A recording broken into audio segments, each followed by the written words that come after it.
All right, it's Soscia here, and on the phone I have Dolph Ziggler, the show-off, Mr. Money in the Bank, former Intercontinental Champion, former U.S. Champion, and who knows when he's going to cash some Money in the Bank. Could be here in Philly.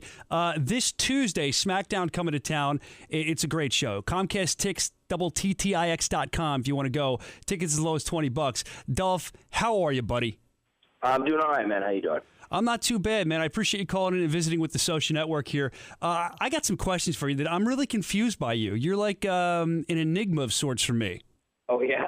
Yeah, I don't understand you because, I mean, I did some research on you. I followed wrestling my entire life, lifelong fan, and I don't know anything. Like, I can't figure you out. I remember one time I was at a house show here in Philly, and you turned around, I was in the front row, and you yelled something at me like I should have stayed in law school. So I looked it up, and you were really in law school. You were a poli-sci major, pre-law? I was enrolled in law school. Law and politics is one of my loves. But since I was 5 years old, I've wanted to be a WWE superstar. So I wear a lot of different hats, and I stay up to date with politics, and I'm interested in all that stuff. But my love is entertaining. Oh, that's cool. And what did your parents think, out of curiosity, when you were like, I'm going to go be a wrestler now? I wish there was some funny story where everyone told me I couldn't do it, and somehow I did. But I think everybody in my family has been behind me since day one. They knew that I had the talent and the discipline and the love for entertainment. And they always went, it was funny. It wasn't like, oh, we'll see. They were like, yeah, you'll probably do it. Well, that's okay. Definitely the right kind of parents to to help you out to get to where you are. But as I looked further with you, it doesn't look like you did what people call the independents or anything like that. I didn't see much of your work on there. I know you did some developmental stuff. Did you just show up at OVW one day? Where did you come from? Like I said, I've been a fan. I wrestled since I was 5 years old through high school, college, broke records at Kent State University, and eventually was lucky enough to get a tryout just based on my discipline and my being a great college wrestler and being interested and having enough respect for the business to meet a few people and shake a few hands. I was lucky enough to get a tryout without working the independent scene. Wow, that's like unheard. That's amazing to me. So when you were like at Kent State wrestling, did you wrestle like just because you wanted to be in WWE? Did you think, wow, if I'm a wrestler, this is going to better my chances? Because that's what I should think when I was a kid.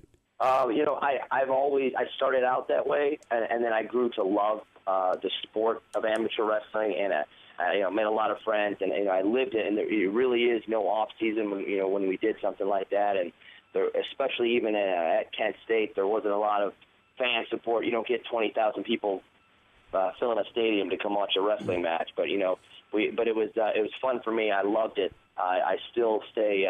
I'm still interested in it, and when I get back home, I go check out the teams and the coaches and stuff. But my whole life was, at the time, Kurt Angle was doing really well. And I said, man, if I can break records and stay at this and be so good that they'll want me, and that my whole goal was to do great just to get my foot in the door with the WWE. That's smart. And I mean, not only did you get your foot in the door, I mean, you didn't really stumble, but your career was like a roller coaster. I mean, from what I can see, you were brought up quickly, to WWE. I don't know the exact year. I want to say it was like maybe 05-ish when you were with Kerwin White as his caddy, which I love that gimmick, by the way. And then quickly... Right, it was. I was very new. I was just learning the basics, very, very few basics of sports entertainment, and I was brought up, and actually I had a blast. I was brought up with the right guy. Chavo Guerrero, who his family and himself had been in the business for so many years, and it was a great person for me to learn from, even though it was only for a few months. It was a great time for me because he respected that I wanted to learn and do good, and I respected his family just because I was a student of sports entertainment. I knew how good he was and how hard he worked, so it was a win-win situation for the both of us. Yeah, I'm sure. In the discipline of doing amateur wrestling, it probably led over, and I'm sure that bled over into sports entertainment and stuff, and I'm sure Chavo could see that and really wanted to help you. But when you got sent back down, Dolph, I mean, were you like, that's it, it's over? Did you think there was another shot to come back up? I mean, this is before they brought you back up as the Spirit Squad. Right. With this business, you never know what's going to happen. When I was sent back down, I went, okay, is that it? Do I start packing up and do I leave? Like, I don't know how this works. And they said, no, keep working. We'll find something for you. So I knew that that doesn't always happen. That sometimes you just get that one chance and that's it. So I said, all right, I'm here. I'd already been going 2 and 3 practices a day, just trying to be better than everyone else there. So I wanted no excuses for when they came looking for someone that they needed, that they would want me to come join their roster because I would be a great asset. So I worked hard. I went to extra practices. I went to extra shows. I did everything I could to be totally prepared for when they came calling, if they did, that I would be 100% ready to go. That makes so much sense. And the thing is, when they came calling with the Spirit Squad thing that you did, which I was highly entertained by, but a lot of the morons online and everywhere else were like, this is a career killer. Were you nervous about that at all? I mean, I thought it was great. Yeah, I mean, it was a little of both. It was, once again, I was doing something that I wasn't totally comfortable with. Like, I wasn't a cheerleader. I don't have this, I was an amateur wrestler and entertainer. I could do all these different things. But that wasn't my specialty, cheerleading. I was like, oh, man, how are we going to make this work? But we worked so hard, all 5 of us. We got to be in the ring with legends on a nightly basis. We had a blast. We did a bunch of fun things. And it was a little scary, though, because we had a great time. We got to be in there with DX. We got to be in there with Ric Flair, Roddy Piper, all these guys. Vince. And once it came to an end, it ended really quickly. And then I thought, okay, maybe that was it. That's unfortunate that it ended that way. But I had some fun. I got a chance to work here. A lot of people don't even get that chance. And if I ever get another chance, I will not only be an asset to this roster, I will be known as the hardest working man in the WWE. And you come up again after you get sent down. I mean, you had to be a confidence killer getting sent down, but you come back better than ever as Dolph Ziggler, which I think is a great name. How did you come up with that name, Dolph Ziggler? Where'd that come from? It was a little bit of a combination of the boss and myself, and trying to think of something that stuck, would stand out, and be totally different, and I can make my own waves of it. Getting away from the Spirit Squad, getting away from being a caddy, something totally different, and now I can make my own waves in this business. I got it. And what I really liked is when you first showed up, you did the whole thing backstage for a while where you'd walk up to people and shake their hand and be like, Dolph Ziggler. Now, was that your idea, or how did that come up? Because I think I'd never seen somebody introed before like that. Once again, yeah, it was the genius, of Vince McMahon, and I didn't understand it at first, going, this is kind of weird, this is quirky, what's the deal? But it was constantly getting name recognition out there, constantly introducing myself, coming off as a total jerk, and letting everyone know that this name, sooner or later, is going to be on the marquee. And one way or another, it was kind of correct. Yeah, it sure is correct. And now, there's a lot of comparisons to you. People say they'll compare you to a couple different people. The one I always compare you to, and I think it's a compliment, is Mr. Perfect. Rest in peace with him. But I feel like you guys have a lot of similarities. Do you watch tape of him? Is he one of the guys you grew up watching that you really like, or how's that work for you?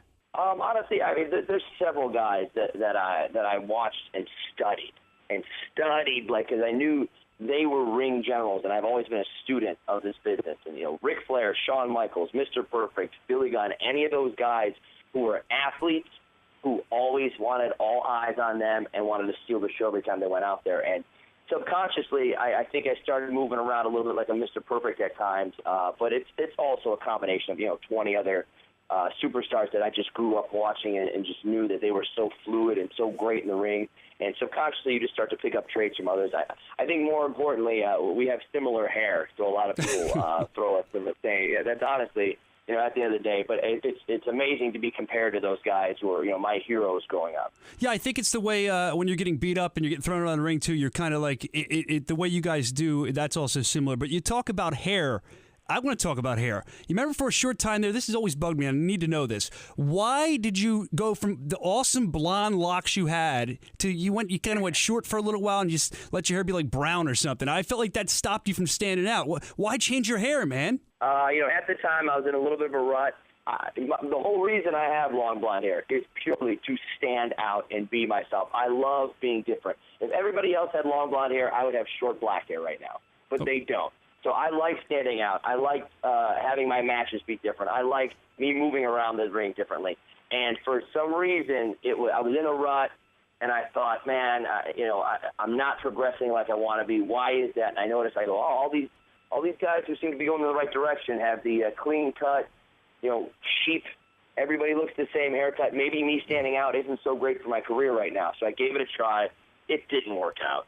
And I said, listen, I don't like pretending to be something I'm not. I need to be this show-off guy who stands out, who goes out there and steals the show. Let everybody else look cookie-cutter. I'm going to look different. Yeah, man, and when you came out that night, it blew my mind. I'm like, what is this guy doing? He had something good going on. So I'm so happy you're back to, the long ponytail, the blonde bleached hair. And I really like the handstand you do in the ring. I think that's a great idea. I don't know if you came up with that or not, but I wonder who came up with that. And I also wondered, did you ever lose your bounce when you were doing it in the fall? I'm trying to think. I think one time I did. But you know what? I don't even want to, I don't need to brag because you've seen me in the ring. But I'm really athletic. I'm good at what I do. And everything I do, I go out there to do better than everyone else.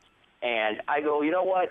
I love being a bad guy. I love putting good guys in holes and wiggling around the ring. But the fact that I can do I'm pretty sure I can do a handstand. I think one night I just tried it out there on Raw. And I went, okay, let's start doing this. This is a total jerk move, but also proving a point. So let's do it. It's phenomenal. I love it. I go nuts when you do it. And you talk about liking to be a bad guy. That's where I think we should plug your Twitter name, your Twitter handle. What is your Twitter handle for everybody listening? Twitter handle is @heel Ziggler. Now, let me ask you, did you come up with that or did somebody else? And don't lie because I know the answer to this. Of course I did. Oh, okay. Okay, I got a guy named Kevin Keenan that says he came up with it. Oh, wow. Here's the deal. I was referred to, honestly, since my first week in developmental years ago. I was referred to as, people stopped calling me Dolph or Nick or anything. They called me heel because I spoke my mind. I didn't, whether I was supposed to or not, I spoke my mind. And they called me that. And then I think that was a nickname for years. Around the locker room, I still get called by several guys. And I think one day Keenan said, I dare you to switch that to heel Ziggler. I go, I'll do what I want. I go, it's perfect. So it was his idea for me to switch to that. Of course it was. There you go. He's going to be all happy. He's probably going to tweet about this now. He texted me last night and told me to tell you that he's a friend of mine. Yeah. And the last thing I want to get to is your merchandise. I think that your merchandise is awesome. I think it stands out. I think it's different. I think it fits your character and your gimmick perfectly. Do you have a hand with coming up with that merchandise? I mean, even the way you wear it's different. It's awesome. Like I told you, I pride myself on being good at this job and standing out. And I said, okay, let's see. Everyone's wearing their shirts. Everyone's wearing black shirts. Everyone, that maybe they cut the sleeves. Let me think of something else. Cut it down the side. No, Shawn Michaels just did that. Let's see. What else can I do? Okay, I can cut it into a tank top. I can do something different. Let me wear it. And honestly, I wore it hanging out of my trunks, and everyone started talking. It was trending on Twitter stupidly. But I said, you know what? That's another way to stand out, another way to be different. Everyone's got black shirts. Let me get a pink one and see what we can do. And now I got 2,000 guys in an arena wearing pink shirts who said they would never wear pink shirts in their life because it's cool, because I'm really cool. That's awesome. You can pick them up at www.shopzone.com, by the way. Cheap plug for you there, Dolph.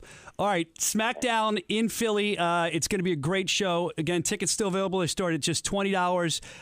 One more thing. This is the last thing I want to ask before I let you go. And if you don't want to respond to this, it's fine. But I know that Stern had Amy Schumer on, and she said you were very athletic. What's your response to that? Well, obviously, she's very perceptive, would be my response. All right. Again, Dolph Ziggler, SmackDown's coming to Philly 2 days after the Night of Champions pay-per-view. Sheamus versus Alberto Del Rio versus Randy Orton, triple threat match. Daniel Bryan's going to be there. Kane, Booker T, Wade Barrett, Cody Rhodes, the Ryback, Damian Sandow, all of them. And will Dolph Ziggler cash in his Money in the Bank contract live here in Philadelphia? Dolph, what do you think? You going to do it? I may do it that night. I may do it Sunday night at Night of Champions and show up as the World Heavyweight Champion. One way or another, you're going to see something great. That would be awesome. Well, Dolph, we can't wait to see you, man. I'll be booing you in the front row. Don't worry about it. Awesome. Thanks for your time. Thanks for visiting with the Soscia Network, my man. You got it. Take it easy. All right, brother. See you.